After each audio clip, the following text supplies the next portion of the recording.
आपण पाहत आहात विशेष खास.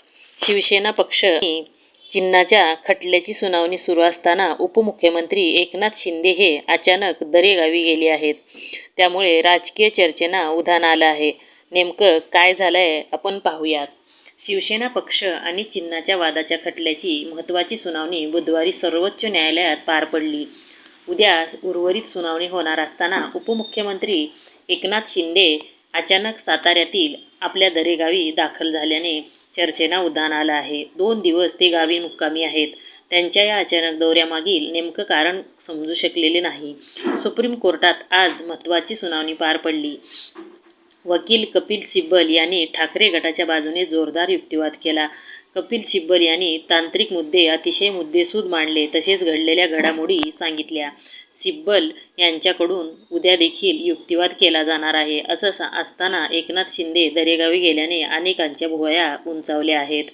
राजकीय वर्तुळातील मिळत असलेल्या माहितीनुसार पश्चिम महाराष्ट्रात पक्ष संघटनेची ताकद वाढवण्यासाठी उपमुख्यमंत्री एकनाथ शिंदे हे दौऱ्यावर आले आहेत. 2 दिवस ते दरेगावी मुक्कामी आहेत. यावेळी शिवसेना पदाधिकाऱ्याची बैठक घेऊन राजकीय परिस्थितीचा आढावा घेण्याची शक्यता आहे.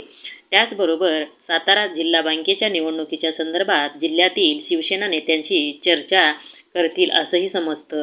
ठाकरे गटात उत्साहाचं वातावरण. शिवसेना पक्ष आणि चिन्हाच्या वादाच्या खटल्याची सुनावणी सर्वोच्च न्यायालयात अंतिम टप्प्यात आली आहे.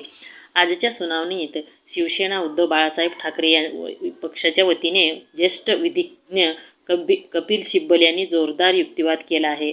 त्यावर सर्वोच्च न्यायालयाचे महत्त्वाचे विधान केले आहे. प्रश्नचिन्ह राजकीय पक्षाचं हे विधिमंडळ पक्षाचं एवढाच प्रश्न असल्याचं न्यायालयानं म्हटलं आहे. त्यामुळे ठाकरे गटात उत्साह संचारला आहे. सर्वोच्च न्यायालयात पक्ष आणि चिन्हाच्या वादाचा खटला सुरू असताना उपमुख्यमंत्री एकनाथ शिंदेने दरेगाव गाठल्याने तर्कवितर्कांना उधाण आलं आहे.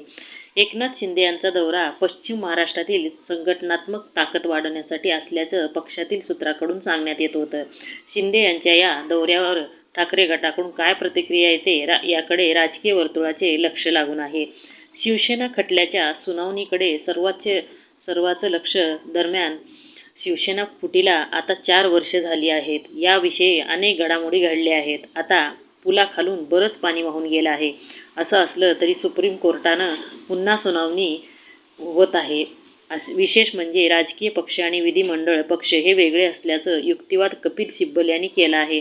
यासाठी त्यांनी माजी सरन्यायाधीश धनंजय चंद्रचूड यांच्या वक्तव्याचा दाखला दिला. त्यामुळे या प्रकरणाच्या सुनावणीचा निकाल येईल याबाबत सस्पेन्स वाढला आहे. शिवसेना पक्ष आणि पक्षचिन्हाच्या खटल्यातील सर्वोच्च न्यायालयीन सुनावणीवर आधारित तुमचे मत काय आहे? या प्रकरणाचा निकाल पक्षाच्या राजकीय स्थितीवर कसा परिणाम करेल याबाबत तुमची मते कमेंट बॉक्समध्ये लिहा. असेच अपडेट जाणून घेण्यासाठी चॅनलला सबस्क्राईब करा. धन्यवाद.